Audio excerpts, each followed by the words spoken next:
आपके बीच में episode number 44 आपके बीच में लाने के लिए परमेश्वर ने अनुग्रह दिया, उसके लिए हम परमेश्वर का धन्यवाद देते हैं। आप सभी का मैं व्यक्तिगत डैनियल राज इस वक्त स्वागत करता हूं फेसबुक, यूट्यूब और साथ ही साथ जो रेगुलर हमारे मेंबर्स हैं जूम पर, उन सभी का यीशु के नाम से आपका मैं स्वागत करता हूं। मुझे बेहद खुशी है कि अभी तक हम कम से कम 44 एपिसोड कंप्लीट करने पर हैं और कल का 45वां 45th एपिसोड हम फिनिश कर जाएंगे और कल के बाद जो है डीटी का टीचिंग एपिसोड समाप्त हो जाएगा। तो जी हाँ दोस्तों, मैं चाहता हूं कि आप सभी इस वक्त एक प्रार्थना के साथ मेरे साथ में जुड़ जाएंगे और फिर उसके बाद यहां से जो टीचिंग है आपके बीच में रखना शुरू करूंगा। आइए प्रार्थना करते हैं। सृष्टिकर्ता पिता यीशु के नाम से आपकी अद्भुत महान उपस्थिति जो आपने दे रखी है प्रभु जी, मैं उसके लिए आपका धन्यवाद करता हूं। प्रभु, मैं प्रार्थना करता हूं यीशु के नाम से एक एक व्यक्ति जो इस वक्त जुड़ा है, वो चाहे फेसबुक, यूट्यूब या जूम के माध्यम से, परमेश्वर तेरी उपस्थिति, परमेश्वर तेरा बुद्धि, तेरा ज्ञान यीशु के नाम से उनके दिलों पे काम करने पाए। प्रभु, मैं जानता हूं कि कलीसिया तेरी है और इस कलीसिया का सबसे बड़ा पास्टर आप हैं प्रभु, और परमेश्वर आप अपनी कलीसिया बनाएंगे। मुझको या मुझ जैसे बर्तन को प्रभु तू इस्तेमाल करता है। प्रभु जी, आपका धन्यवाद करता हूं। प्रभु, मेरी सिर्फ इतनी प्रार्थना है कि जितने भी जुड़े वे सब के सब तेरी महिमा में कार्यशील हो, आगे बढ़ सके, योद्धा, अगुवे, लीडर की तरह काम कर सके। ऐसी प्रार्थना के साथ आपके पास आता हूं प्रभु जी। जितनी भी एरर्स हैं, जितने भी बंधन हैं, यीशु के नाम से उसे हम तोड़ते हैं और प्रार्थना करते हैं हम सबसे बात करें। आदर, महिमा, सम्मान सब कुछ आपको देते हुए यह प्रार्थना यीशु के नाम से मांगते हैं, सुने और कबूल करें, आमीन। एक अच्छी ताली के साथ हम परमेश्वर को धन्यवाद देंगे और मुझे बेहद बेहद खुशी है। ये क्या है, फेसबुक है? Okay, good. मुझे बेहद बेहद खुशी है कि आपके बीच में अब हम जो है 44 एपिसोड ला सक रहे हैं और कल इसके साथ 45 एपिसोड के साथ समाप्त हो जाएगा, जैसे मैं कह रहा था ना। कुछ चीजें जल्दी से कर लेते हैं। आवाज ठीक से पहुंच रही होगी उम्मीद करता हूं, मैं ठीक से दिख रहा हूं ये भी करता हूं, और विजुअल्स जो टीवी पे आप हमेशा देखते हैं वो भी आपको ठीक से दिख रहा होगा। लिखा है MMB presence discipleship training equipping the universal church with sound doctrine, या खरी शिक्षा। इसके साथ हम जो हैं प्रभु के पास आते हैं, आपके बीच में बातों को सिखाते हैं, और मैं जानता हूं आप लोग सिर्फ सीखते नहीं हैं, लेकिन आप लोग ऐसे तैयार होते हैं कि आप दूसरों को भी सिखा सके। एक विषय जो कि लगातार तीसरे दिन, आज का तीसरा दिन पकड़कर अगर मैं कहूं तो टोटल 3 दिन, कल का चौथा दिन हो जाएगा। ये चारों दिन के लिए एक टॉपिक पे बात करें रमन साहब, और वो टॉपिक है ग्रेट कमीशन, वो टॉपिक है महान आज्ञा। वो विषय आपके बीच में ऑलरेडी दे चुका हूं। आज का तीसरा दिन है, बहुत बहुत अद्भुत तरीके से। फर्स्ट डे आपसे बात करी थी the importance of great commission, yesterday बात करी थी द इंपॉर्टेंस ऑफ डिसाइपलशिप, आज बात कर रहा हूं स्ट्रैटेजी, रणनीति कैसे बनाते हैं 790,000 या 790,000 करोड़ लोगों के लिए, 7.9 बिलियन जिसको कहते हैं 790 करोड़। तो इन सभी के लिए रणनीति कैसे बनाए। भारत का देश जिसको हम कहते हैं 135 या 36 करोड़ का देश, इस पे रणनीति कैसे बनाए। साथ ही साथ पड़ोसी मुल्क पाकिस्तान, नेपाल, और फिर उसके बाद में दुनिया की जितनी भी कंट्रीज है, इन सभी के बीच में परमेश्वर का काम कैसे करे, उसकी रणनीति बननी बहुत जरूरी है। यीशु ने कहा जब पवित्र आत्मा आएगा तुम पर सामर्थ आएगा, तुम सामर्थ पाओगे, जिसको कहते हैं एबिलिटी। जी हां, शक्ति, ताकत, जो नहीं कर सकते वो करने की ताकत पवित्र आत्मा देगा, लेकिन साथ ही साथ पवित्र आत्मा अपने तरीके से हमें चलाएगा। तो उसके प्रति सेंसिटिव होना, उसके प्रति सतर्क रहना, उसके आवाज को सुनना और उसके साथ काम करना, यह बहुत जरूरी है। तो मैं इस वक्त एक रिस्पॉन्सिबल अगुआ, टीचर, आपके लिए प्रीचर या मेंटर, जिसको कहते हैं अगुवाई करने वाला, एक ईमानदारी के साथ, सच्चाई के साथ, वचन की खराई के साथ, सही ट्रांसलेशन के साथ, कॉन्सेप्ट और कॉन्टेक्स्ट को स्टडी कर कर आपके बीच में बातों को रखता हूं, रखूंगा और रखता आया हूं जी। तो जिस विषय पे अभी हमें सीखना है जी, जिस विषय पे हमें सीखना है, एक सेकंड दीजिए, और वह है स्ट्रेटजी। तो मैं समझता हूं कि रणनीति, इसके प्रति आज आप बहुत सारे पॉइंट्स को सीखेंगे।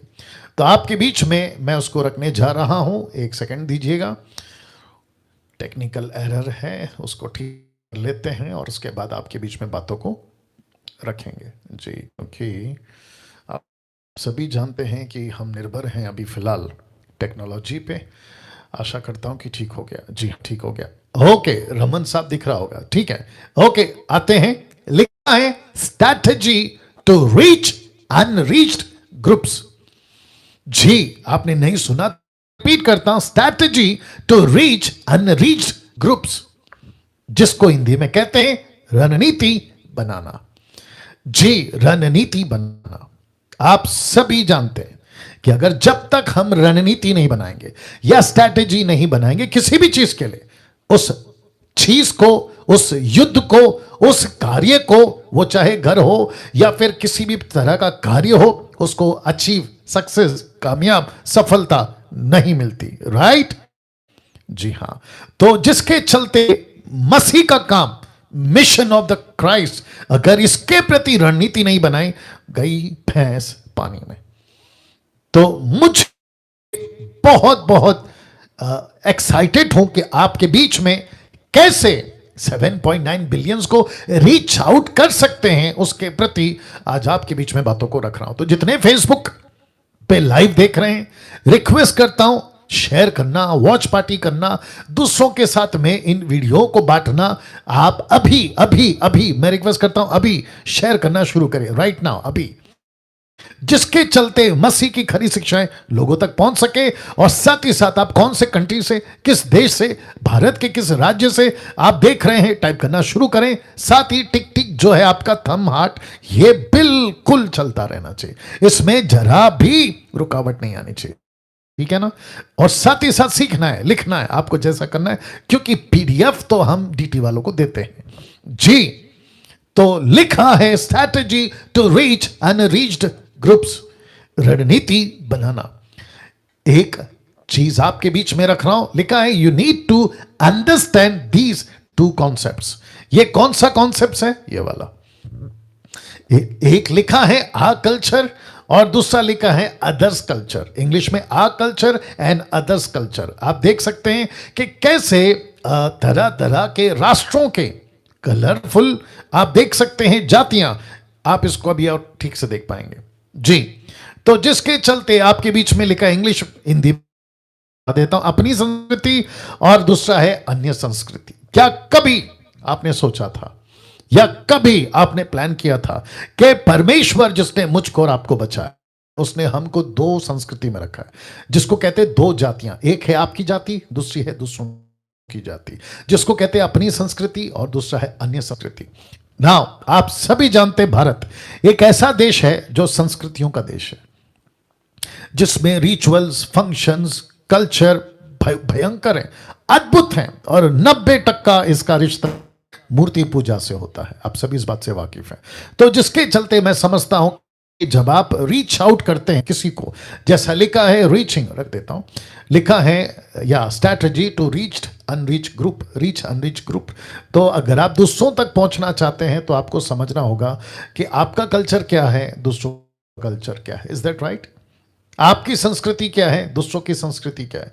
नहीं तो क्या होगा पता है, आप अपनी संस्कृति दूसरों पे थोपोगे और दूसरों की संस्कृति पे घुस जाओगे। तो जिसके चलते ना वो जीत पाएंगे, मसीह में पहुंच पाएंगे, ना आप ठीक से मसीह का काम कर पाएंगे। तो जिसके चलते मैं कुछ बातें आपके बीच में रख रहा हूं। हम सभी जानते हैं, बहुत ध्यान से सुनिएगा, मैं बाइबल टीचर हूं इसलिए थोड़ा सा डिटेल में जाता हूं, ठीक है ना। हम सभी जानते हैं कि यीशु यहूदी था, यीशु का जन्म यहूदी देश में था, यीशु प्रोफेसी यहूदियों ने की। यीशु के बारे में जितने भी राजा या जितने भी भविष्यवक्ता आए थे, उन सब का कनेक्शन यहूदी, इज़राइल, इज़राइल यहूदी से था। Is that right? जी हाँ। यीशु का पहराव, यीशु का रहन सहन, यीशु का खान पान, यीशु का तरीका, यीशु के डायलॉग्स, यीशु का वचन, यीशु के sarcastic बातें, व्यंग, वो सब किससे कनेक्टेड था? यहूदियों से। यीशु की बातचीत यहूदियों से, यहूदियों के स्टाइल में। यीशु का पहराव यहूदियों के हिसाब से। यीशु की बातें यहूदियों के हिसाब से। तो जब आप यीशु को पढ़ते हो, खास करके 4 किताबें, मत्ती, मरकुस, लूका, योना, है ना? मत्ती में 28 है, मरकुस में 16 अध्याय है, लूका में 24 है, योना में 21 है। आप जब इन अध्यायों को पढ़ते हो तो आपको एक छवि दिखती है। याद रखो, छवि, इमेज। आपको एक छवि दिखती है, और वो छवि दिखती है यीशु की, लेकिन साथ साथ में एक छवि चलती है कल्चर की, और वो कल्चर है यहूदियों का। और जिसके चलते, मैं माफी चाहूंगा, कुछ लोगों को बुरा लग सकता है, लेकिन कोई बात नहीं, टीचिंग देना है, मेरा काम है, और शैतान को ही गुस्सा आता है, और ये कहना भी कोई गलत नहीं है जब भी मैं बोलने वाला हूं। देखिए, अक्सर खास करके भारत के कुछ प्रीचर्स या कुछ बाइबल टीचर्स आपको फेसबुक और यूट्यूब पे, और खास करके अपने चर्च के लोगों के पास में भी एक शब्द बोलते हुए दिख जाएंगे, और वो शब्द है ग्रीटिंग्स का, वो शब्द है शालोम। शालोम अक्सर आपने सुना होगा, राइट नरेंद्र? अपना रमन साहब, आपने भी सुना होगा शालोम। देखो, शालोम का मतलब क्या है? शांति, पीस बी अपॉन यू। ऐसी कुछ ग्रीटिंग्स होती है यहूदियों की, शालोम। शालोम गलत नहीं है, लेकिन आप कौन से देश में? अभी भारत। वाह, आप कौन से देश में हैं? भारत। भारत का कल्चर क्या है? नमस्कार, नमस्ते। अदर कंट्रीज का कल्चर अलग है। तो जब आप एक पास्टर हैं, आप मिनिस्टर हैं, आप प्रभु के दास हैं, तो खुद की संस्कृति को समझना होगा, दूसरों की संस्कृति को समझना होगा, और जिसके चलते आपको यह ध्यान रखना है कि किसके सामने कैसे आपको पेश आना है। वाह, सी दैट। मैं वापस कहता हूं, मुझे शालोम से कोई दिक्कत नहीं है, लेकिन आपको नमस्कार से दिक्कत क्यों है? आपको नमस्ते से क्यों दिक्कत है? नमस्कार, नमस्ते, पौलुस जब लिखता है हिंदी ट्रांसलेशन वाला, तो ट्रांसलेशन क्या है? नमस्कार, नमस्कार, नमस्कार। मैं बीच में नमस्कार करता था फेसबुक पे, तो किसी पास्टर ने कहा कि आप नमस्कार क्यों वर्ड यूज करते हैं? मैंने बोला क्यों, क्या दिक्कत है? कहते कि नहीं, ये तो है ना हिंदू लोगों का, हिंदू को उनका ग्रीटिंग्स है। तो मैंने बोला कमाल कर दिया यार, तुम रहते कहां पर हो? भारत में। तुम कौन से देश में रहते हो? 75% हिंदू। तो आप जिसके बीच में रहते हो, जिनके साथ उठते बैठते हो, आप उनके बीच में शालोम लोगे, वो पूछेंगे भाई ये शालोम का मतलब क्या होता है? तो कुछ बातें आपके बीच में रख रहा हूं। तो फिर से कहता हूं कि मुझे शालोम से परहेज या दिक्कत नहीं है, लेकिन बुद्धि का इस्तेमाल करो। यीशु ने क्या कहा? सांप की नाई चतुर, कबूतर की नाई भोले। क्यों? ताकि मुझको, आपको पता चले कि हम जो करते हैं वो कहां पे करते हैं और किस तरीके से करते हैं। तो कुछ वचन रखना, मजा आएगा। तो यहूदी का छवि, यहूदी की बातें, यहूदियों का कल्चर आपको बाइबल के अंदर 99.9% मिल जाएगा, राइट रमन साहब? तो इसके चलते समझता हूं कि एक ऐसा कंट्रोवर्शियल, एक ऐसी डिबेट, एक ऐसा डिबेट तो खैर नहीं बोलना चाहिए, लेकिन बातचीत चली कि अन्य जाति जो यीशु में आते हैं, उनका खतना, सरकमसेंस करना चाहिए या नहीं करना चाहिए। इस विषय पे पतरस, याकूब, फिलिप और फिर उसके बाद में पौलुस, इन सब की मीटिंग हुई। कहां? यहां। इन सब की मीटिंग हुई। तो मीटिंग के चलते, या अजय दास साहब देख रहे हैं, गुड, ओके। लिखा है प्रेरितों की किताब उसका 15 का 19, और फिर ठीक नीचे प्रेरितों की किताब 15 का 28। तो जब चर्चा हुई कि अन्य जाति उस वक्त के जब ये यीशु को अपनाएं तो इनके साथ क्या क्या किया जाए, तो लिखा है इसीलिए मेरा विचार, ये मेरा कौन? प्रेरित। तो प्रेरित कहते हैं मेरा विचार यह है कि अन्य जातियों में से जो लोग परमेश्वर की ओर फिरते हैं, कन्वर्ट होते हैं, स्वीकार करते हैं, आप लोग जानते हैं मेरा कन्वर्ट से मतलब है क्राइस्ट फॉलोवर, ठीक है? तो लिखा है कि उन्हें दुख ना दे। ये जो शब्द है ना दुख, ये खतना की बात हो रही है, खतना। सरकमसाइज यानी कि शरीर का कोई हिस्से को काट देना, जिसको कहते हैं सरकमसाइज, खतना। तो कहते हैं उनको दुख मत दो। क्यों? अन्यजाति है ना, यहूदी के हिसाब से क्यों चले? यहूदी के हिसाब से क्यों चले? अन्य जाति है ना। अच्छा, फिर इसी को थप्पा, थप्पा समझते, स्टैंप मार दिया पवित्र आत्मा ने। कहां? 28 में लिखा है, पवित्र आत्मा को और हमको यह ठीक जान पड़ा कि इन आवश्यक बातों को छोड़ तुम पर और बोझ ना डालें। यह कौन सा बोझ? संसार का नहीं। कौन सा बोझ? खतना की बात कर रहा है। तो कहता है कि जो अन्य जाति प्रभु के पास आते हैं, आवश्यक बातों को छोड़। कौन सी आवश्यक बातें? बहुत लंबी लिस्ट थी, मैंने नहीं रखा, लेकिन आपको बता देता हूं। जैसा व्यभिचार, नशा, शराब, चोरी, लालच, संसार की बातें, इन सब से दूर रहो। और उसके बाद तुम यीशु पे आओ, और किसी प्रकार का मसीहों के ऊपर, जो अन्य जाति से आते हैं, किसी प्रकार का कोई बोझ नहीं डालना। कैसा लग रहा है? वाह! यह व्यक्ति जिसको मैं बहुत पसंद करता हूं, फोटो देख लीजिएगा, इसका नाम है पौलुस जी। ये कहता है 1 कुरिन्थी 9 का 20 से 23 में, ये क्या कहता है आइए देखें। कहता है, मैं यहूदियों के लिए यहूदी बन गया, यहूदियों के लिए यहूदी बना कि यहूदियों को खींच लाऊं, मतलब उनका उद्धार करूं। फिर कहते हैं, जो लोग व्यवस्था के अधीन हैं उनके लिए मैं व्यवस्था के अधीन होने पर भी, ना होने पर भी, माफ करें, व्यवस्था के अधीन ना होने पर भी व्यवस्था के अधीन बना कि उन्हें जो व्यवस्था के अधीन है खींच लाऊं, मतलब उनका उद्धार करूं। व्यवस्थाहीनों, पहला है व्यवस्था यहूदी, दूसरा है व्यवस्थाहीनों अन्य जाति। कहता है व्यवस्थाहीनों के लिए मैं व्यवस्थाहीन सा बना, अन्य जाति बना, जबकि मैं यहूदी हूं। मैं अन्य जाति बना कि व्यवस्थाहीनों को खींच लाऊं। मैं निर्बलों के लिए निर्बल बना कि निर्बलों को खींच लाऊं। मैं सब मनुष्यों के लिए सब कुछ बना कि किसी ना किसी रीति से कई एक का उद्धार कराऊं। ओहो हो। और जिसके चलते वो लिखता है, मैं ये सब कुछ क्यों करता हूं? ताकि सुसमाचार के लिए करता हूं कि औरों के साथ उसका भागी हो जाऊं। मटन खाना गलत नहीं है, मैं रिपीट करता हूं, मीट खाना गलत नहीं है, लेकिन पौलुस कहता है कि अगर किसी को मेरे मीट खाने से अगर ठोकर लगती है तो मैं मीट खाना बंद कर दूंगा। क्या बात है! वाह! कुछ भारत के कल्चर हैं ऐसे, जिसमें हिंदू लोग ज्यादातर आते हैं जो मीट नहीं खाते, ब्राह्मण्स मीट नहीं खाते, बौद्धिस्ट शायद मीट नहीं खाते, और भी कई लोग हैं, जैन लोग मीट नहीं खाते। उनके सामने तुम ईसाई लोग, वाह, तुम ईसाई लोग जाकर ये कहोगे कि हम तो मसीह के हैं, हम तो यीशु को मानते हैं, इसलिए मीट खाओ। मूर्खता है, मूर्खता। तो पौलुस कहता है, मैं सब कुछ करता हूं सुसमाचार, मैं निर्बल बनता हूं। 800 लोग देख रहे हैं, मुझे खुशी है। कम से कम 800 से 900 अभी लाइव आ गए हैं, बेहद खुशी है। शेयर करिए, शेयर करिए, मैं रिक्वेस्ट करता हूं, शेयर करिए। फेसबुक, यूट्यूब, जितना कर सकते हैं शेयर जी। बहुत गजब की टीचिंग है आज, बहुत ध्यान दीजिएगा। तो वापस कहता हूं कि जो मीट नहीं खाता तुम उसके सामने अपनी ढींगे मत हाका करो कि अरे यार चलता है, बाइबल कहती है। कम ऑन, यहूदी का जो वचन है, यहूदी का जो कल्चर है, उसको अन्य जाति में मत घुसाओ, और जो अन्य जाति की बातें हैं उसको यहूदियों में मत घुसाओ। और अब एक स्टेटमेंट रख रहा हूं, लिखा है क्रिश्चियनिटी का धर्म और नियम मत थोपिए लोगों पर। वाह! कुछ लोग कहते हैं मैं क्रिश्चियन हूं। किसने कहा कि तुम क्रिश्चियन हो? तुम क्रिश्चियन नहीं हो, तुम यीशु के किंगडम के लोग हो, यीशु के किंगडम के लोग हो।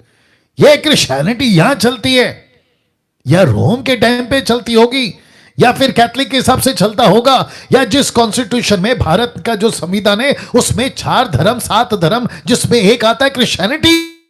लेकिन हम आत्मिक लोग हैं, शारीरिक लोग नहीं समझ सकते। आत्मिकता में क्रिश्चियनिटी नहीं आती है, आत्मिकता में परमेश्वर के राज्य के बेटा बेटी आते हैं। ताली बजाकर परमेश्वर को धन्यवाद। वाह! और जिसके चलते बहुत सारे लोगों ने धर्म बना दिया। कौन सा? क्रिश्चियन धर्म। जिसको देखो बिशप बन रहा है, जिसको देखो अपोस्तल बन रहा है, जिसको देखो रेवरेंड बन रहा है, लंबा सा क्रॉस, लंबा सा और न जाने क्या क्या हरकतें। और जिसके चलते सबको पता चल गया ये हिंदू है, ये मुस्लिम है, ये सिख है, ये ईसाई है। ये धर्म का जो नाटक है या जो चक्कर है, ये पृथ्वी पे चलता है 790 करोड़ के लोगों के बीच में, लेकिन ऊपर जो परमेश्वर है उसके लिस्ट में किसी प्रकार का कोई धर्म नहीं है, क्योंकि परमेश्वर ने आदम को हिंदू नहीं बनाया था, आदम को मुस्लिम नहीं बनाया था, आदम को ईसाई नहीं बनाया था, आदम को बुद्धिस्ट या जैन नहीं बनाया था, आदम को अपने स्वरूप बनाया था। क्या बात है दोस्तों, अपने स्वरूप में बनाया था। ये आप और मैं हैं जिन्होंने टुकड़ों में, और जिसके चलते कितने झगड़े सब आजकल आप ही जानते हैं, कितने झगड़े। वो उसको नहीं पट रहा, ये इसको नहीं पट रहा है, वो उसका नहीं सुनता, ये इसका नहीं सुनता, वो उसका कत्ल, ये इसका कत्ल। किसके चक्कर में? धर्म के चक्कर में।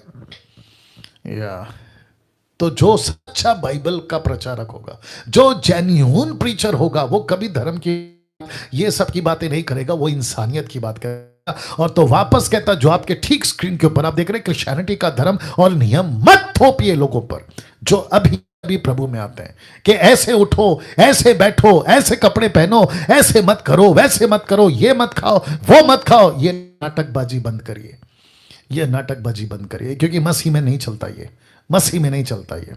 आपको कैसा लग रहा, मुझे कोई रद्दी पर भी फर्क नहीं पड़ता। बाइबल के बाहर कोई भी बातें अगर होती है, परमेश्वर वचन के बाद कोई भी बातें होती है, हम उसको स्वीकार नहीं कर सकते। तो जिसके चलते लिखा है क्रिश्चियनिटी का धर्म या नियम लेकर किसी भी जो संसार में प्रभु में आते हैं उनके ऊपर नहीं थोपना है, नहीं थोपना है, नहीं थोपना है। राइट रमन साहब? या अब इसको देखो, आपको प्रभु की सेवा प्रभु के तरीके से ही करनी होगी। सेवा किसकी है साहब? यीशु की। तरीका किसका? यीशु का। पास्टर किसके? आप यीशु के। सेवक किसकी तरीके से या सेवा? यीशु के। बिशप किसके? यीशु के। Reverend, apostle, profit, Bible teacher किसके? यीशु के। तो तरीका किसका? यीशु का। आप अपना तरीका घुसा रहे बीच में। ऐसे कहते हैं सफेद कपड़ा पहनो, वाह भैया। अच्छा, बीच में निर्जला जी, आप जानते हैं कि नेपाल की कोऑर्डिनेटर हैं जो बहुत अच्छा काम कर रही हैं, उनको बीच में किसी ने कहा कि तुम सर पे दुपट्टा क्यों नहीं डालती। लो भैया, अब ऐसों को मैं पूछना चाहता हूं कि मैं ओपन चैलेंज दे रहा हूं, मुझे crystal clear statement with the context निकाल के बता दो कि ये नियम सबके लिए। पौलुस खुद कहता है 1 कुरिन्थियों 11:16, ठीक से पढ़ा करो। कहता है ना हमारी न कलीसिया की ये रीति नहीं है। और सर पे दुपट्टा पति के लिए, परमेश्वर के लिए नहीं, क्योंकि यीशु का सिर परमेश्वर, पुरुष का सिर यीशु, औरत का सिर उसका पति। बात करते हो यार। तो दुपट्टा डाले पति के लिए, और कॉन्टेक्स्ट में है पति पत्नी। तुमने तो कुंवारियों को भी दुपट्टा पहनवा दिया। फिर कभी बात करेंगे इसके ऊपर। तो वापस कहता हूं कि प्रभु के तरीके से सेवकाई करो। जो सर पे दुपट्टा डालता है मुझे कोई दिक्कत नहीं है, जो नहीं डालता उसको जबरदस्ती डालो। अगर किसको बुर्खा पहनता पहनने दो, जो बुर्खा नहीं पहनता उसको जबरदस्ती बुर्खा क्यों पहना रहे हो? कोई सर पे पगड़ी पहनता है पहनने दो, जो नहीं पहनता उसके सर पे जबरदस्ती पगड़ी क्यों पहना रहे हो? और जिसने पहना है उसकी उतार क्यों रहे हो? कहीं पे लुंगी चलती है, कहीं पे धोती चलती है, कहीं का कल्चर अलग है, कहीं का खान पान अलग है, कहीं का रहन सहन अलग है। तुम अपने तरीके से सेवा नहीं कर सकते, और वचन को ट्विस्ट कभी नहीं करना, तोड़ मोड़ के पेश नहीं करना, जैसा लिखा है वैसा। तो वापस कहता हूं, को मैं बता चुका हूं, ये वाला वचन ये बता चुका मैं सब कुछ। पौलुस कहता है किसके? सुसमाचार के लिए। तो जबरदस्ती का आप किसी के ऊपर अपनी नियम नहीं थोपना। तो क्रिश्चियनिटी और धर्म का नियम नहीं थोपना। आपको प्रभु की सेवा करनी है प्रभु के तरीके से। ऐसा क्यों? यह प्रश्न उठता है, ऐसा क्यों, ऐसा क्यों, ऐसा क्यों, ऐसा क्यों, या ऐसा क्यों? ध्यान दीजिएगा, ऐसा क्यों, ये क्वेश्चन मार्क। क्योंकि आपको प्रभु ने सेवा विश्व को बचाने की दी है, विश्व को बचाने की दी है। मैं आपको बताता हूं क्यों लिखा है, जो अलग अलग कल्चर से भरा पड़ा है। आप अगर साउथ में जाओगे तो साउथ के लोगों को गुजराती पैटर्न मत सिखाओ। क्या बात है, गुजरातियों को साउथ का पैटर्न मत सिखाओ। और वैसे ही पंजाब और फिर फिर उसके बाद में दुनिया के जितने भी कल्चर हैं उनके बीच में उनको उनके तरीके से जीने दो, दूसरे को उनके तरीके से जीने दो। जो इडली खाता है, डोसा खाता है, उसको वही खिलाओ, फाफड़ा ढोकला मत खिलाओ। वाह, सी। और जिसके चलते आप और मैं, ये बहुत ध्यान रखना है, आपको विश्व को बचाना है, गली को नहीं बचाना है। मैं रिपीट करता हूं, किसको नहीं बचाना है? आपको गली और नुक्कड़ को नहीं बचाना है, आपको विश्व को बचाना है, आपको पूरी दुनिया के लिए सेवक बनाना है। कहां? मैं बता रहा हूं, देखिए 2 तिमोथी 2:15, इसको आज अलग तरीके से देखेंगे, बहुत ध्यान दीजिएगा। लिखा है अपने आप को परमेश्वर का, इसको मैंने का को मैंने हाईलाइट किया है। लिखा है अपने आप को परमेश्वर का, ये जो शब्द है ना का, इस पे फोकस करेंगे। तो लिखा है अपने आप को परमेश्वर का ग्रहण योग्य और ऐसा काम करने वाला ठहराने का प्रयत्न कर जो लज्जित ना होने पाए। लज्जित क्यों? आप लज्जित क्यों होते रमन साहब? आप लज्जित तब होते हैं, और लिखा है जो सत्य के वचन को ठीक रीति से काम में लाता हो। तो लज्जित क्यों होगा? वचन को ठीक से काम में नहीं लाता। लज्जित नहीं होगा क्योंकि वचन को ठीक से काम में लाता है। Common sense. वाह, कुछ सेकंड रख रहा हूं, इसको डाइजेस्ट करिए।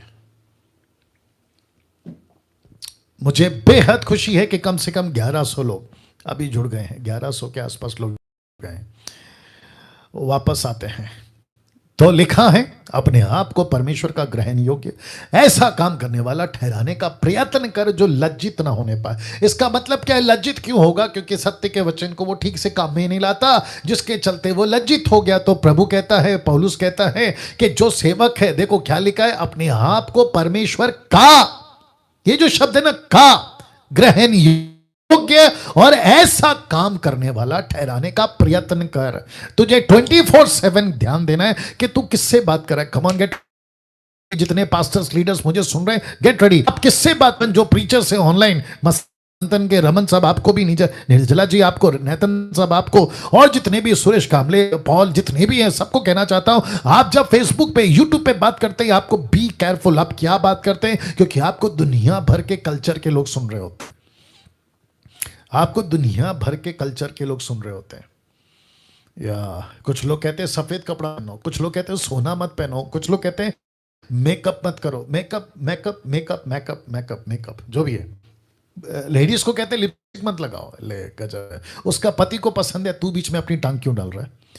वो कहता है तुम इतने बाल क्यों बनाते भाई, तेरे को क्या तकलीफ है? तेरे सर पे बाल नहीं उग रहे, जिसके अच्छे खासे उसको तेरे को उसको देखकर तकलीफ हो रही है। देखिए, परमेश्वर का ये शरीर है, जिसको कहते हैं रमन साहब ये परमेश्वर का मंदिर है, इसको आप नहीं संभालेंगे तो कौन संभालेगा? तो फिर प्रश्न उठता है, कुछ लोग कहते हैं मेकअप मत करो, कुछ लोग कहते हैं कि आप है ना बहुत सादा रहो, दुनियादारी, तो फिर ब्रश मत करो सुबह उठ के, आप जो साबुन यूज करते हैं नहाने के टाइम पे वो मत करो, आप जो शैम्पू यूज करते हैं वो मत करो, तो फिर कैसे चुड़ैल जैसा लगोगे? हद हो गई यार। मेरा बेटा मेरे सामने बैठ के हंस रहा है। अब आप सोचिए, आपके घर के बच्चे, आपका बेटा, आपकी लड़की सुबह उठते ही ब्रश नहीं किए, आप खुद माँ बाप, आप नहाते नहीं है महीनों से, आपस में घर पे रह पाओगे रमन साहब?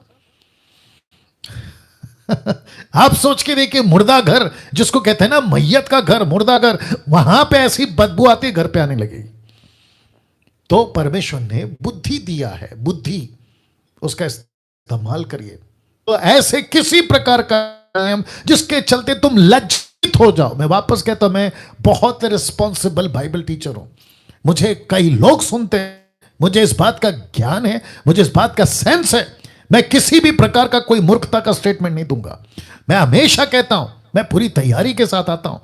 बहुत ध्यान से सुनना होगा आप लोगों को बातों को। तो जिसके चलते किसी पेंटिकोस्टल कैरिस्मेटिक, इसका उसका, ये मेन लाइन, वो साइड लाइन, वो अप लाइन, ये डाउन लाइन, इसी प्रकार का कोई क्रिश्चियनिटी का धर्म या नियम मत थोपो। वचन से बात करो, वचन से लेके चलो, और जैसा वचन को ठीक से, इंग्लिश में लिखा है rightly dividing the word of truth, ठीक से इस्तेमाल करो। जिसके चलते यीशु मसीह ने डांट लगाई। देख लो आप, यीशु ने डांट लगाई। जितने फेसबुक पे अभी जुड़ रहे हैं, मैं रिक्वेस्ट करता हूं, कहां से जुड़ रहे हैं? आप अपना टाइप करके बताते रहिए, टिक टिक चलता रहे और साथ ही में शेयर शेयर करिए, शेयर करिए, अभी करिए शेयर, अभी अभी, right now, right now. Ishu ने डांट लगाई, कुछ सेकंड रख रहा हूं। ईशु ने डांट लगाई। ये डांट क्या है साहब, देख लीजिएगा। मत्ती 23:14 लिखा है, तुम मनुष्यों के विरोध में स्वर्ग के राज्य का द्वार बंद करते हो। क्या लिखा है? परमेश्वर यीशु कहता है, तुम मनुष्यों के विरोध में स्वर्ग के राज्य का द्वार बंद करते हो। ना तो आप उसमें प्रवेश करते हो, ना उसमें प्रवेश करने वाले को प्रवेश करने देते हो। इसका मतलब है, ना खुद जाओगे स्वर्ग, ना दूसरों को भेजोगे जो तुम्हारे को फॉलो करते हैं। तो इसको कहते हैं, जो कि वचन आगे लिखता है, कहता है, अंधा अंधे को रास्ता नहीं दिखा सकता। अंधा अंधे को रास्ता नहीं दिखा सकता। या सोनू को हिल जी कह रहे हैं, शेयर करो, शेयर करो। Thank you Sonu, God bless you. Now इसी को कंटिन्यू करूंगा। वचन 15 देखो, यीशु की डांट को कंटिन्यू कर रहा हूं। लिखता है कि हे कपटियों या शास्त्रियों, फरीसियों, तुम पर हाय। हाय का मतलब क्या पता है? कर्स बी अपॉन यू, श्रापित।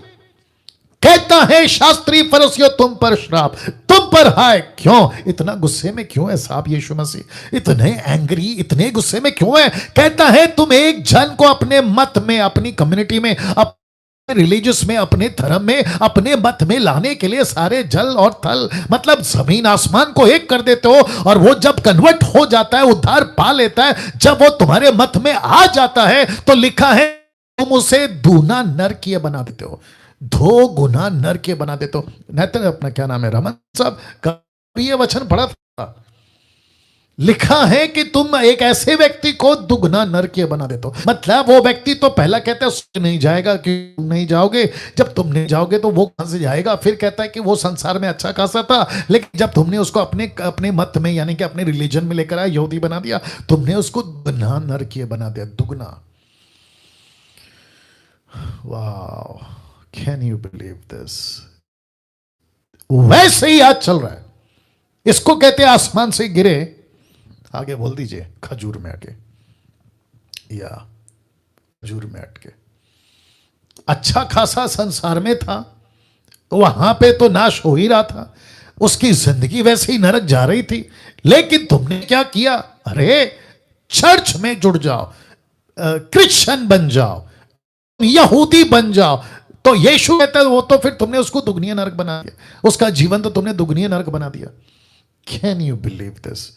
तो इसको कहते हैं, परमेश्वर के राज्य में जो आता है, अगर उसको ठीक से ब्रीफिंग नहीं किया, अगर उसको ठीक से तैयार नहीं किया, तो इसको कहते हैं कि वो जो संसार में था तो फिर वही अच्छा था। आप बात करते हैं रणनीति बनाने की विश्व के जनसंख्याओं के अनुसार, तो आप लोग तैयार हैं? तो आपके बीच में अभी तक मैंने बातें रखी हैं जो आपको बहुत जरूरी था, और मुझे खुशी है कि कम से कम 12 लोग अभी मेरे साथ में जुड़ चुके हैं। प्रभु आपको सभी को आशीष दे, आखिर तक बने रहेगा। और वापस कहता हूं, फेसबुक पे जितने लोग देख रहे हैं, कमेंट करते जाएं, वॉच पार्टी करते जाएं, शेयर करते जाएं, और आपका जो टिक टिक है वो जारी रहेगा। और यूट्यूब वालों, अगर आप मुझे अभी देख रहे हैं, अभी देख रहे हैं, मेरे चैनल को सब्सक्राइब करिए, क्योंकि डैनियल राज यूट्यूब से पैसे नहीं कमाता। ये आपके बेनिफिट के लिए मैं वीडियो बनाता हूं कि दूसरों तक जो है सही शिक्षा, खरी शिक्षा पहुंचने पाए। आप बात करते हैं रणनीति की। विश्व की जनसंख्या, सबसे पहले वर्तमान जनसंख्या आप पहले देख लीजिएगा। वर्तमान जनसंख्या कितनी है? 790 करोड़। वाह जी, 790 करोड़। अब इसको देख लीजिए, 2 लाख की तादाद से प्रतिदिन ये जनसंख्या बढ़ रही है। कितना?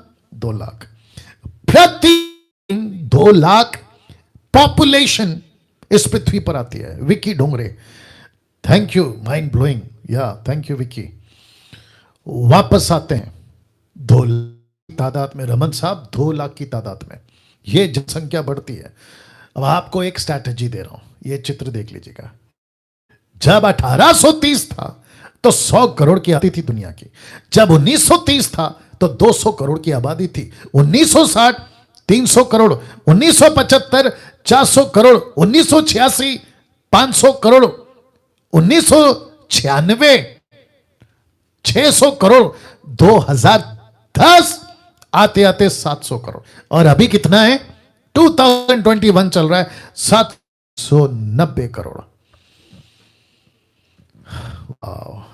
क्या कभी सोचा था कि परमेश्वर ने इस पृथ्वी पे अपनी एक कैबिनेट रखकर गया है, अपनी गवर्नमेंट, और उसके आप और मैं कौन है रमन साहब? मैं टीचिंग दे चुका हूं, हम उसके वर्कर हैं, हम उसके सिपाही हैं, हम उसके कार्यकर्ता हैं। तो प्रभु कहता है कि ऐसी एनालिसिस, क्या ऐसी स्ट्रैटेजी तुम बनाते हो, तुमको पता भी है कि दुनिया में पॉपुलेशन किस तेजी से बढ़ रहा है, क्या उसके हिसाब से तुम चलो, या फिर वही तुम्हारा रोना धोना और वही ऐसे उठो वैसे बैठो, ऐसे करो ऐसे करो? कल्चर कहां है? माय गुडनेस, क्योंकि फेसबुक है, लाइव है, 3 प्लेटफॉर्म पे लाइव चल रहा है, इसलिए शब्दों को कंट्रोल करूंगा। मैं जब 2 साल पहले जब ग्रेट कमीशन चलाता था, जहां पे हम संख्या सिर्फ 50-60 पास्टर्स और लीडर्स की रखते थे, तो उसमें मैं बहुत खुल के बात करता था। आज मैं सिर्फ इशारे में बात कर देता हूं। चलो देखिए, बहुत ध्यान दीजिएगा। आज संतोष बच रहे हैं, सलीम कहां है? अब आपको समझ में आ गया होगा। मैं रिपीट करता हूं, आज संतोष बच रहे हैं, लेकिन सलीम कहां है?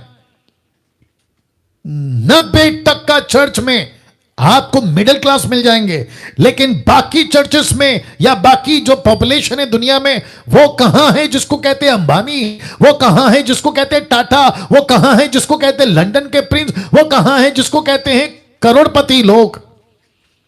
वो चर्च में क्यों नहीं आ रहे? क्योंकि आपने रणनीति नहीं बनाई ना। अब आ रही है ना बात समझ में रमन साहब? देखिए क्या गजब की चीजें आ रही हैं, जिसके चलते ऊपर बैठा परमेश्वर पूछ रहा है, मेरी जो गवर्नमेंट है, मेरी जो सरकार है पृथ्वी के ऊपर, जो कलीसिया है, कलीसिया जिसको मैंने कहा है दीज आर द पीपल, ये मेरे वो लोग हैं जो मेरे मिशन को जो मैं छोड़ कर गया हूं, ये आगे बढ़ाएंगे और कल्चर में जाएंगे। कल्चर में याद रखो, संस्कृति में जाएंगे, इनके कल्चर में जाएंगे, क्योंकि यीशु ने कहा मत्ती 28:18 में, जाति जाति में जाओ, नेशंस नेशंस। ये पॉपुलेशन है साहब। अब आपको बताता हूं विश्व की जनसंख्या कुछ इस एंगल से। सबसे पहला 11% बैंगनी कलर, पर्पल जिसको कहते हैं, 22% ग्रीन हरा कलर, फिर 39 को क्या कहते हैं, 39, हाँ 39, ये वो है पर ब्लू, और फिर उसके बाद में 28% येलो। ये लोग कौन है आइए रखता हूं। तो सबसे पहला 11% विश्वासी, 22% नामधारी विश्वासी या मसीह नामधारी जिसको कहते हैं फॉर द नेम सेक, नाम के विश्वासी। उसके बाद में 39% क्षेत्र जहां सुसमाचार प्रचार पहुंचाया गया है, उन्होंने स्वीकार नहीं किया लेकिन पहुंचने की सुविधा है, उनकी भाषाओं में बाइबल है, न्यू टेस्टमेंट है, कोई ना कोई लिटरेचर है, लेकिन 28% सुसमाचार की कोई जानकारी नहीं है। तो वापस कह रहा हूं, 11% कौन है? विश्वासी। 22% कौन है? नामधारी विश्वासी। 39 को क्या कहते हैं? 39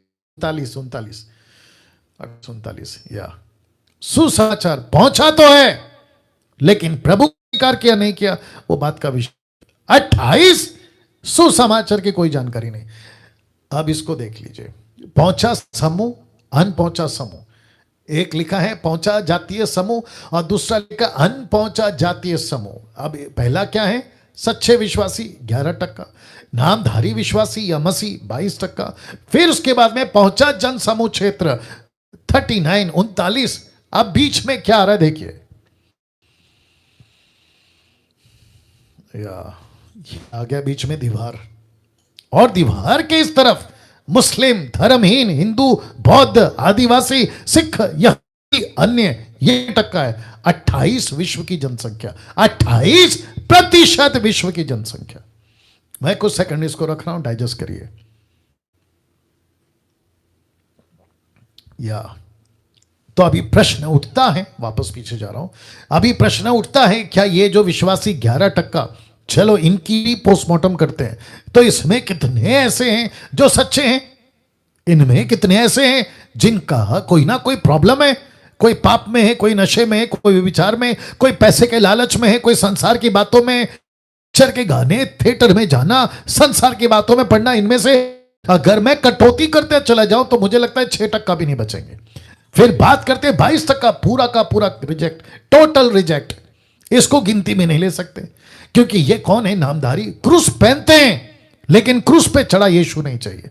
बाइबल को रखते हैं लेकिन जिसको बाइबल सिखाती उसको नहीं करेंगे। चर्च जाते हैं लेकिन चर्च का मतलब नहीं पता। खुद का नाम ईसाइयों का रखा है लेकिन ईसाई कौन है यानी यीशु ये नहीं जानते। 39% ऐसे लोग जहां सुसमाचार तो पहुंचा है लेकिन कन्वे या उनको गवाही या उन तक ठीक से पहुंचना नहीं, और बीच में आ गई दीवार। और जिसको कहते हैं 28%, ऐसी जनसमूह जिसमें किसी प्रकार का कोई काम नहीं हो रहा है। अब इसको देखिए, राष्ट्र जहां सबसे अधिक अनपहुंचे जाति समूह, सबसे पहला नेपाल।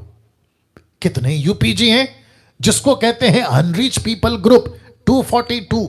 बांग्लादेश 291 यानी कि 291, 291। फिर उसके पाकिस्तान 381। अब लीजिए आपका चाइना, चीन, वो है 442। अब बात करते हैं भारत की, देखो कितना है 2291। इसको कहते हैं अनरीच ग्रुप। तो भारत के जितने लोग अभी देख रहे हैं, इंडिया के जितने pastors, bishop, reverend, apostle, profit, worshipper, musician, आप जितने भी हैं, आपको भी बोलना चाहता हूं कि सर ये देख लो, इसके लिए आप लोग क्या कर रहे हैं? मेरा प्रश्न है, आप इसके लिए क्या कर रहे हैं? कोई स्ट्रैटेजी, कोई रणनीति, चर्च को इक्विप करना, मिशनरीज को भेजना, क्या ऐसा कुछ हो रहा है? वाह, ऐसा कुछ हो रहा है। अब आप सोच के देखिए, भारत का नंबर 1, आज भारत की यूपीजी नंबर 1 पे है। अब इसको देखिए, भारत धार्मिक रूप से कैसा दिखता है, रिलीजियस एंगल से भारत कैसा दिखता है। ये रहा भारत का झंडा। अब आप देखिए, हिंदू कितने प्रतिशत हैं? 75। मुस्लिम कितने 75 हैं? 14। ये मैं दशमलव नहीं गिन रहा हूँ, 75.7 नहीं गिन रहा हूँ मैं, ठीक है ना। हिंदू 75, मुस्लिम 14, मसीही 5 या 5.8, सिख 1.4, पारंपरिक जातियां 1.2, बौद्ध 0.7, जैन 0.4 और अन्य 0.6। अब इन सब की रणनीति कौन बनाएगा? हम क्या लगे पड़े हैं? मेरे साथ में चर्च में 200 लोग हैं, मैं उसको सिखाऊंगा। मेरे पास में 2 लाख हैं, मैं उसको सिखाऊंगा। वही तेल पानी, वही रुमाल कपड़ा और वही हाथ रखना, नीचे गिरा उठा पटक, ठपक ठपक ठपक, पवित्र आत्मा ले लो, पवित्र आत्मा ले लो। ऊपर से पवित्र आत्मा, परमेश्वर जिसने पवित्र आत्मा को भेजा है बोलता है यार पवित्र आत्मा तो कब का दे दिया, ये ठपक ठपक क्या चल रहा है? उनको तैयार करो, उनको भेजो, राष्ट्र को बचाओ, नेशंस को बचाओ, नेशंस को बचाओ। कैसा लग रहा है रमन साहब? और जितने जूम पे अभी देख रहे 225 लोग, और यहां पे कम से कम 1000, आप लोग कम से कम 1200 के ऊपर लोग देख रहे हैं। सोचिए, यह मसीहत है, संडे टू संडे चर्च जाना। और मुझे यह आज बोलने दीजिए कि बहुत अच्छा हुआ कि ऊपर से परमेश्वर ने एक ऐसा डंडा मारा है जिसको कहते हैं कोरोना, जिसको कहते हैं कोरोना, जिसके चलते सारी की सारी कलीसिया अब एक लाइन पे आके खड़ी हुई है और सोचने पे मजबूर हुई है कि हम कर क्या रहे थे। और सबसे ज्यादा सवाल तो मैं उन लोगों से पूछूंगा जो अन्य भाषा में बातें करते हैं, कहते हैं हाँ हम प्रभु से बात कर रहे हैं, प्रभु हमसे बात कर रहा है। तो मैं उनको पूछना चाहूंगा, तुम जितने भी लोग हो, 20% या 40%, तुम जितने भी लोग हो, तुमको परमेश्वर ने ये नहीं बताया कि तुम्हारी हालत क्या है, तुम किस तरीके का मसीह जीवन जी रहे हो, और ये वायरस आने वाला था, तुमको नहीं बताया परमेश्वर ने? क्या मजाक लगाते हो यार तुम लोग।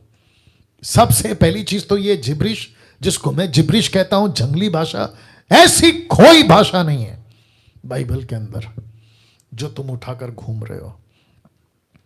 सबसे ज्यादा पंजाब में बेड़ा गर्क है। मैं सबको कहना चाहता हूं, किसी के बाप से नहीं डरना। कब? जब तुम वचन के साथ सही हो तब।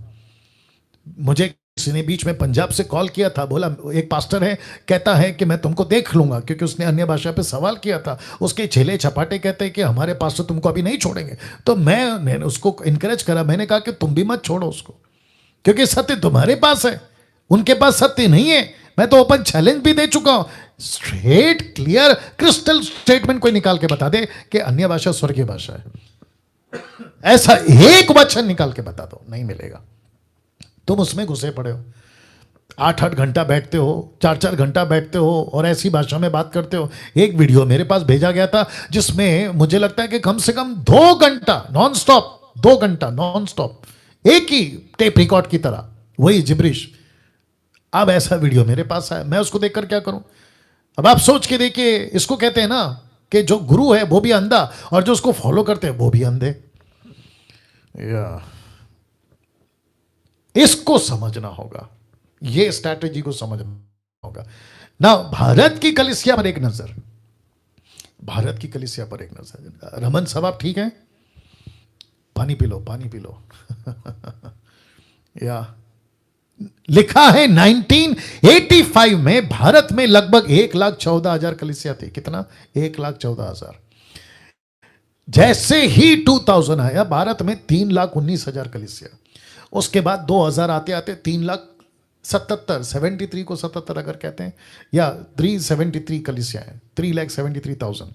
कुछ लोगों का मानना है कि 5 लाख आराधना करने वाली समुदाय यानी कि छोटे छोटे ग्रुप भारत में प्रचार्य मसीह 3.9% की तेजी से प्रतिवर्ष बढ़ रही है अभी फिलहाल। और लिखा है कि कम से कम 30,000 नई कलीसिया प्रतिवर्ष रोपण की जा रही हैं। 30,000 कलीसियाएं प्रति वर्ष। अब इसको देखिए, भारत में 1 लाख से भी अधिक पूर्णकालिक सेवक सेवा कर रहे हैं, मतलब फुल टाइम वर्कर्स। 1 लाख सेवक तो क्या कहते हैं ना, फुल टाइम सेवा कर रहे हैं। जैसे ही 2009 में आया, यह गणना की गई कि भारत में 14 करोड़ मसीह लोग हैं। 2009 में 14 करोड़ भारत में यह गणना की गई कि लगभग 14,000 लोग प्रतिदिन मसीह में आ रहे हैं। अच्छी बात है, लेकिन आपको मैं शॉकिंग न्यूज देता हूं। भारत एक ऐसा देश है जहां लिखा है 14,000, लेकिन आपको पता है चाइना, जहां सब प्रकार की बंदिश है, जहां बाइबल बैंड है, चर्च ओपन में नहीं चल सकता, वहां 30,000 लोग प्रतिदिन प्रभु में आ रहे। 30,000। अब इसको देखिए, लिखा है परंतु प्रतिदिन 46,000 बच्चे पैदा होते हैं। 46,000 बच्चे पैदा होते हैं। तो मतलब इसको कहते हैं कि आप जीत तो रहे हो 14,000, लेकिन उसका डबल से भी ज्यादा बच्चे पैदा हो रहे हैं, जिनके लिए आपको कहता है कि आपके लिए चैलेंजेस पैदा हो रहे हैं, जिनको जीतना है, जिनको जीतना है आपको, या 3 गुना जिनको जीतना है। वाह सी। अब इसको देखिए साहब, महानाज्ञा की कलीसियाएं परिस्थितियों के कारण नहीं बढ़ती, वे यीशु की आज्ञा मानते हैं और उनके पास बढ़ने के लिए बुद्धिपूर्ण योजना होती है, इसीलिए वो बढ़ती है। कौन सी कलीसिया? महानाज्ञा की कलीसिया। ऐसी कलीसिया में मैं आपका वेलकम करता हूं। मसीह मंथन क्या कर रहा है? ऐसी कलीसिया पे काम कर रहा है। मैं वापस कहता, बुद्धिपूर्ण योजना। महानाज्ञा की कलीसियाओं के पास स्पष्ट रणनीति होती है उन तक पहुंचने, छेला बनाने के लिए जिन्होंने कभी सुसमाचार नहीं सुना। लक्ष्य हमारा क्या है? मसीह मंथन का या महानाज्ञा का लक्ष्य क्या है? मेरे देश के प्रत्येक जाति समूह में कलीसिया रोपण आंदोलन आरंभ करते हुए महानाज्ञा को पूरा करने में सहायता करना। तो जितने अभी देख रहे हैं, कम से कम 1300 लोग के आसपास, मैं उन सभी को कहना चाहता हूं कि वक्त आ गया है स्ट्रैटेजी बदलने का। फोटो देख लो पहले। वक्त आ गया है स्ट्रैटेजी बदलने का, रणनीति बदलने का। अब आपको क्या करना है पता है? अभी टेक्नोलॉजी पे डेवलप करके खुद को आपको आना होगा जूम पे। जूम पे आप जूम के माध्यम से, जूम ऐप के माध्यम से आप एवेंजलिज्म, डिसाइपलिंग सब कर सकते हैं। लोगों को इकट्ठा करें, लोगों को इकट्ठा करें। मैं कुछ सेकंड इसको रख रहा हूं जी। लोगों को इकट्ठा करें, क्योंकि अब कोरोना वायरस के चलते लॉकडाउन चला है, तालाबंदी जिसको कहते हैं हिंदी में। लॉकडाउन तो चल रहा है, आप नहीं घूम सकते, घर घर नहीं जा सकते, डोर टू डोर। अब आपको क्या करना है? स्ट्रैटेजी चेंज है। अब आपको क्या करना है, ऑनलाइन एवेंजलिज्म स्टार्ट करना है, ऑनलाइन डिसाइपलिंग आपको स्टार्ट करना है। मेरे जितने भी लोग मुझे फॉलो करते हैं फेसबुक, यूट्यूब, आप सभी को कहना चाहता हूं, बहुत ध्यान दीजिएगा, आपको रणनीति बनानी है। अगर आप गांव के लोग हैं, अभी मैं पास सपना से बात कर रहा था, तो वो कह रही थी कि गांव के अंदर ज्यादातर लोगों के पास में स्मार्टफोन्स नहीं होते। कोई बात नहीं, आप कुछ ऐसी टेक्निक यूज करो कि जिसके पास में स्मार्टफोन है उसको भेजो गांव में एक आदमी को, और कुछ 6-5 लोगों को, जितनी सरकार अलाउ करती है, उनको इकट्ठे करो और उनके बीच में आप प्रोग्राम चलाओ। ये तो कर सकते हैं ना। या देखिए, परमेश्वर का काम सब कुछ आसानी से होगा, नहीं हो सकता। आपको हाथ पैर मारना पड़ेगा, आपको हाथ पैर मारना पड़ेगा। मैं हमेशा कहता हूं, मैं 5वीं क्लास 3 बार फेल हूं, मैं 5वीं क्लास 3 बार फेल हूं, लेकिन उसके बावजूद परमेश्वर मुझे बुद्धि देता है, क्योंकि मैं मांग रहा हूं। तड़प जहां, जिसको कहते हैं ना, where there is a will there is a way, जहां तड़प है वहां पे परमेश्वर रास्ता खोलता है। कहते हैं कि जहां चाहा वहां रहा। या ये बातें समझनी होगी। तो जूम पे आप, जूम ऐप आप लोग डाउन करिए। जितने भी जूम पे अभी मुझे देख रहे हैं, मैं उनको भी कहना चाहता हूँ, ये ऐप को डाउनलोड करिए। आप जितने यूथ हैं, लड़का लड़की, दास दासी, सब लोग, पढ़ना लिखना नहीं आता, किसी की मदद लीजिए। घर पे आपके बच्चे बड़े हो गए, उनकी मदद लीजिए। पति पत्नी की, पत्नी पति का मदद लीजिए। बच्चे माँ बाप का, माँ बाप बच्चे का मदद लीजिए, और उनको पूछे, दोस्त का, यार का, फोन करके पूछिए कैसे डाउनलोड करते हैं, कैसे ऑनलाइन आते हैं, कैसे बात करते हैं। फेसबुक पे, यूट्यूब पे आना शुरू करो, चुपचाप मत बैठो घर पे। के माध्यम से, जूम ऐप के माध्यम से लोगों को इकट्ठा करो। अब इसको देखिए, शहर को सुसमाचार तो सुनाना ही होगा, शहर को सुसमाचार तो सुनाना ही है। इसमें कोई राह नहीं है, इसमें कोई दूसरी दो बातें नहीं है, एक ही बात है जी। और पौलुस क्या कहता है पता है? देखिए क्या कहता है। कहता है, मैं यूनानियों, मतलब यहूदी, यूनानी मतलब यहूदी, इजरायली, उनकी लोकल लैंग्वेज ग्रीक, तो कहता है मैं यूनानियों और अन्य भाषियों को, अन्य भाषियों का, ये कौन है? अन्य जाति। तो यहूदी, इजरायली, अन्य जाति। फिर कहता है बुद्धिमानों और निर्बुद्धियों का कर्जदार हूं। ओ ओ ओ ओ, आप लोग नहीं समझे शायद अभी भी। तो पौलुस किसका कर्जदार है? शहर का। बाप रे, रमन साहब आप किसके कर्जदार हैं? शहर के। डैनियल राज आप किसके कर्जदार हैं? शहर के। तो यहां पे कौन है? 4 लोग लिखा, यूनानियों, अन्य भाषियों, बुद्धिमानों और निर्बुद्धियों का मैं कर्जदार हूं। तो इस पृथ्वी पे आप किसी के आत्मा के कर्जदार हैं, और प्रभु आपसे उसका हिसाब लेगा। तो जिसके चलते पौलुस कहता है 1 कुरिन्थियों 9:16 में, वो कहता है यदि मैं सुसमाचार सुनाऊं तो मेरा कोई घमंड नहीं, क्योंकि ये तो मेरे लिए अवश्य है। यदि मैं सुसमाचार ना सुनाऊं तो मुझ पर हाय, मैं श्रापित। मैं कुछ सेकंड इसको रख रहा हूं, क्योंकि ये बहुत पावरफुल वचन है। वो कहता है मुझ पर हाय, वो कहता है मुझ पर हाय। अगर मैं शहर को सुसमाचार नहीं सुना, जितने जूम पे है ना, आप लोगों ने अभी कम से कम 44 एपिसोड मुझे सुन लिया। घर बैठे थे, बीच में नीता जी को किसी ने कॉल किया। नीता जी अगर आप देख रही हैं तो सुनिए, नीता जी को किसी ने कॉल किया, बोला अरे पास्टर जी जो हैं अभी कल से बंद कर देंगे, अब डीटी के बाद हम क्या करें, हमको तो आदत लग गई है। तो नीता जी ने कहा कि क्या फर्क पड़ता है, पास्टर नहीं आते हैं तो आप लोग अपना प्रीचिंग स्टार्ट करो, आप लोग अपना काम करो। यही तो मैं भी कह रहा हूं। आपको क्या करना है? आपको पूरी जिंदगी इनपुट इनपुट इनपुट करना है कि आउट गोइंग भी चाहिए। सांस लेते रहोगे कि साथ बाहर भी छोड़ोगे, नहीं तो तुम तो वैसे ही मर जाओगे। तो इसको कहते हैं आपने जितनी शिक्षा ली है, अब आपका फर्ज है, क्योंकि तुम कर्जदार हो। देखो रख रहा हूं, कर्जदार, कर्जदार, तुम किसी के कर्जदार हो। प्रभु आपसे हिसाब लेगा। तो कहता है अगर मैं सुसमाचार नहीं सुनाऊं तो मुझ पर हाय। जो प्रभु का काम नहीं करता उसको हक नहीं है परमेश्वर से प्रार्थना करने का कि मेरी रोटी मुझे दे।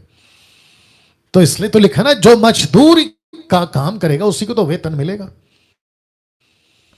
महानाज्ञा की कलीसियाएं गंभीरता से यीशु के दर्शन, आदेश, रणनीति को कलीसियारोपण के लिए लागू करती है। अब ये देख लो, मैंने आपके बीच में रखा था जिसको कहते हैं 1040 विंडो।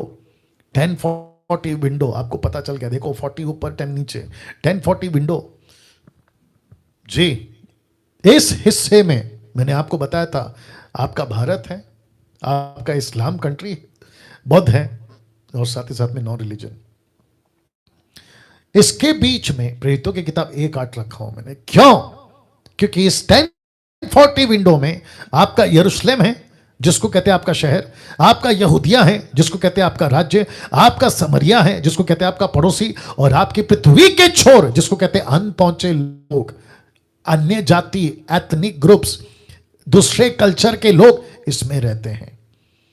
आपका सबसे बड़ा टारगेट चेला बनाना और नई कलीसियाओं का स्थापना करना अन्य संस्कृति में, अन्य संस्कृति में, अपनी अपनी संस्कृति में और अन्य संस्कृति में। परमेश्वर की इच्छा क्या है? पृथ्वी का प्रत्येक संस्कृति जाति समूह उसके राज्य में शामिल हो, यह है उसका मकसद। तो आप लोग इस मकसद में शामिल हैं तो आपको मैं सैल्यूट करता हूं। अगर आप इस मकसद में शामिल नहीं है, भैया गई भैंस पानी में। अब इसको देखो, हमारे चारों और अनपहुंचे लोग तक पहुंचने के लिए 2 प्रस्ताव आपके बीच में रख रहा हूं। आप कैसे पहुंच सकते हैं पास्टर डैनियल? मैंने आपको क्या कहा था? इंपॉर्टेंस ऑफ ग्रेट कमीशन सिखाऊंगा, इंपॉर्टेंस ऑफ मेकिंग डिसाइपल बताऊंगा, हाउ टू इवेंजलाइज बताऊंगा, कैसे जाना है ये बताऊंगा। तो ये अभी उस प्रक्रिया में चल रहे हैं। तो लिखा है हमारे चारों और अनपहुंचे लोगों तक पहुंचने के लिए 2 प्रस्ताव। सबसे पहला, नए लोगों को उन्हीं के बीच में तैयार करके भेजना। दूसरा, नए लोगों में से मिशनरियों को तैयार करके भेजना। तो आप सबसे पहला क्या कर सकते हैं? जिस कल्चर का जो व्यक्ति उद्धार पाया उसी के बीच में उसको भेजो। लेकिन ऐसा भी हो सकता है कि गुजराती वाला गुजराती में जाकर अपना काम करे पहला, लेकिन गुजराती वाले को बोझ जाए कि मैं जाके साउथ में काम करूं, तो उसको कहते हैं मिशनरी। अपने कल्चर को छोड़ के दूसरे कल्चर में जा रहा है, अपनी भाषा को छोड़ के दूसरी भाषा में जा रहा है, अपनी रीति रिवाज को छोड़कर दूसरे रीति रिवाज में जा रहा है, उसको कहते हैं मिशनरी। तो ये 2 तरीके हैं, एक है खुद का कल्चर, दूसरा है दूसरों का कल्चर। कैसा लग रहा है? आप लोग समझ रहे होंगे बात को। मसीह जीवन क्या कहा था पतरस को यीशु ने? मेरे पीछे चल, मैं तुझे मछली पकड़ने वाला बनाऊंगा। मछली पकड़ते हैं, कैसे पकड़ते हैं साहब? भाजी काटते हैं क्या आप जाके खेत में? नहीं। आप क्या पेड़ से फल तोड़ रहे होते हैं क्या? नहीं। मछली पकड़ने का टेक्निक होता है, मछली पकड़ने का तरीका होता है, उसको जाल कैसे डाले स्ट्रैटेजी है, उसको कैसे फंसाएं मछली को, उसकी एक रणनीति है। तो प्रभु ने पतरस को कहा कि जैसे तू मछली पकड़ता है स्ट्रैटेजी से, वैसे मैं तुझे मनुष्य पकड़ने वाला बनाऊंगा। क्या बात है! आप क्या कर सकते हैं? सबसे पहला 3 लोगों को पकड़ो, वो 3 को ऐसे तैयार करो कि वे अपने 3 तैयार करें, फिर वे अपने 3, वे अपने 3, वे अपने 3, वे अपने 3, वे अपने 3, ऐसे करके आप क्या कर सकते हैं? आपका अपनी संस्कृति में आप देख लीजिएगा, नए लोगों को उन्हीं के बीच में, मतलब उन्हीं के कल्चर में एक कलीसिया, अन्य कल्चर में उनकी बड़ी कलीसिया। तो एक है अपने लोगों में और दूसरा है मिशनरी बनाकर दूसरे लोगों में। ऐसे काम होता है। कैसा लग रहा है पास्टर डैनियल? क्या ये पॉसिबल है? क्या ये हो सकता है? ऑफ कोर्स हो सकता है। कैसे? एक व्यक्ति है, उसका नाम है, रख दे रहा हूं, यंग काय की कहानी। ये कैसा व्यक्ति जो चाइना में था लेकिन अभी वो ऑस्ट्रेलिया में है। इस व्यक्ति ने क्या किया, इसकी सफलता बताता हूं आपको। जब इसके पास में 30 लोग थे, 2000 नवंबर में 30 लोगों से शुरू किया था। 3 महीने के बाद इसके पास में 27 छोटे छोटे हाउस शुरू हो गए। उसके बाद 2001 में एक समूह ने अपने क्षेत्रों में इस समूह ने अपने क्षेत्रों में, देख लीजिएगा, 906 छोटे समूह आरंभ किए। 900 2001 में।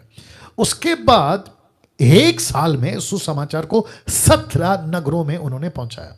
उसके बाद 10,000 से भी अधिक लोग 1 साल में मसीह के पास आ गए। फिर उसके बाद अगले साल 2002 में उन्होंने 3,000 से भी अधिक घर कलीसिया, जिसको कहते हैं ना हाउस चर्च, आरंभ किए और फिर 50,000 से भी ज्यादा लोगों को बपतिस्मा दिया। अब आपको पता है इसके पास में आज कितने लोग हैं? इससे तो ज्यादा हैं, लेकिन मैंने ऐसे ही रखा है, बल्कि इससे ज्यादा है, 17 लाख लोग।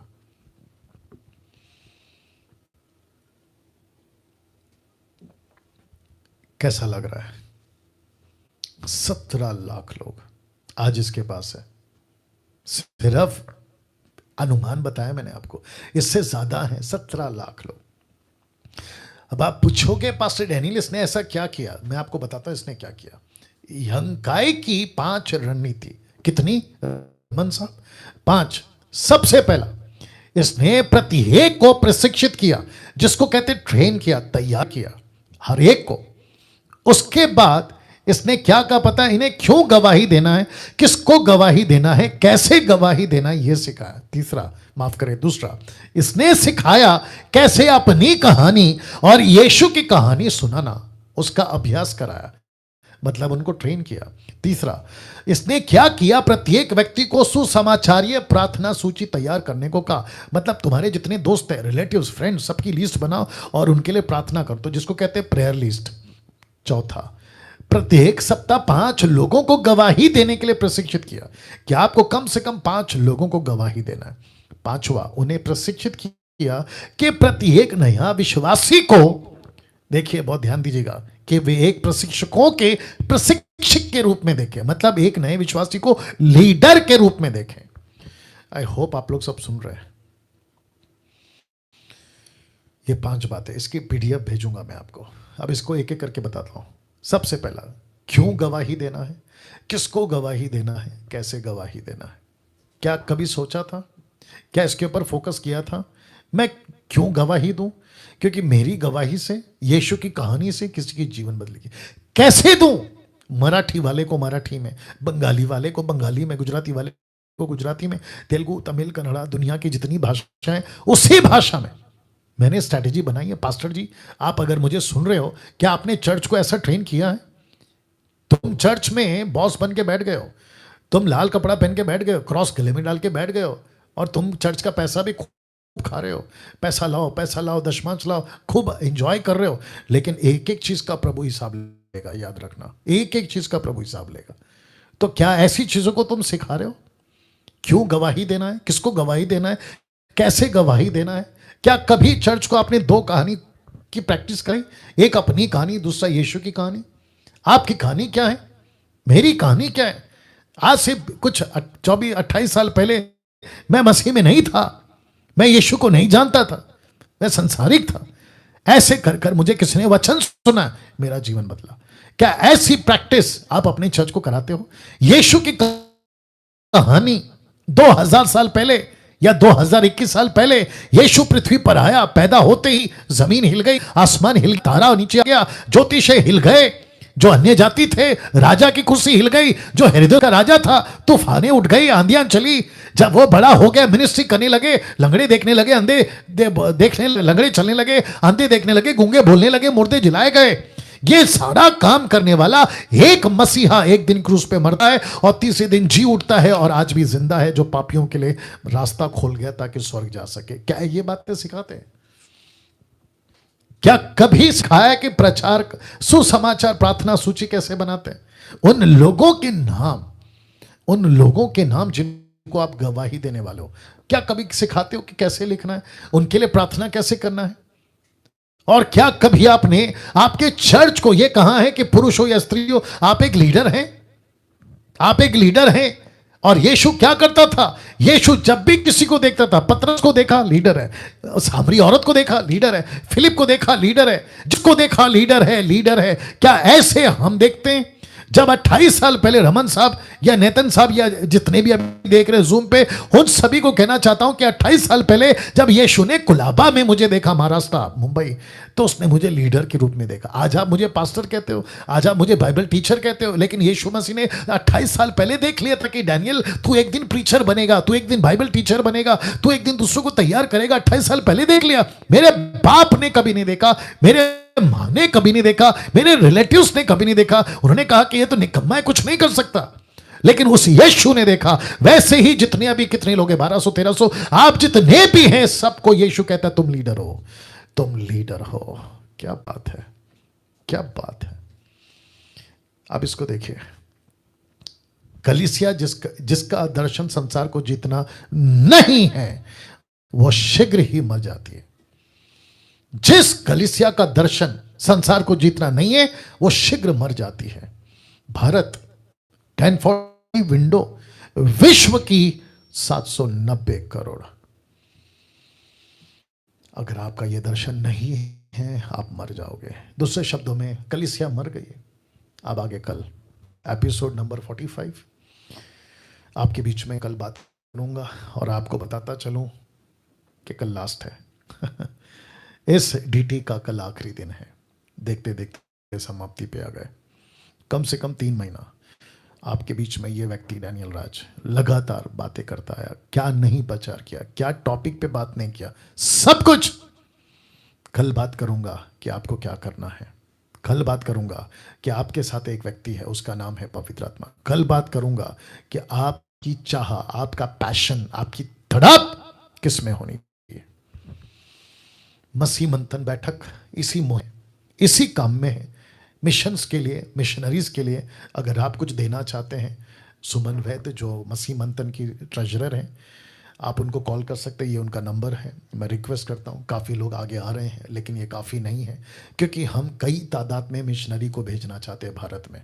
और हमको अमेरिका का पैसा नहीं चाहिए, अफ्रीका का पैसा नहीं चाहिए, हमको भारत का पैसा चाहिए। भारत को बचाने के लिए भारत का पैसा काम आएगा। www.masihmanthanbaitak.com वेबसाइट को विजिट करें। मसीह मंथन ऐप है, इसका जानकारी रखें। मसीह मंथन पेज है, इसका जानकारी रखें। और डैनियल राज का यूट्यूब चैनल है, सब्सक्राइब करें और मजबूती प्रभु में लेकर आए। आइए प्रार्थना करके समाप्त करते हैं। सृष्टिकर्ता पिता यीशु के नाम से बहुत बहुत धन्यवाद इन सब बातों के लिए। प्रभु जी, तेरा दास डैनियल राज ये प्रार्थना करता है, तड़प, भोज, पैशन भारत को जीतने का, विश्व को जीतने का प्रभु जी आप दीजिए। आदर, महिमा, सम्मान सब कुछ आपको देते हुए प्रभु जी ये प्रार्थना यीशु के नाम से मांगते हैं। सुने और कबूल करें। आमीन।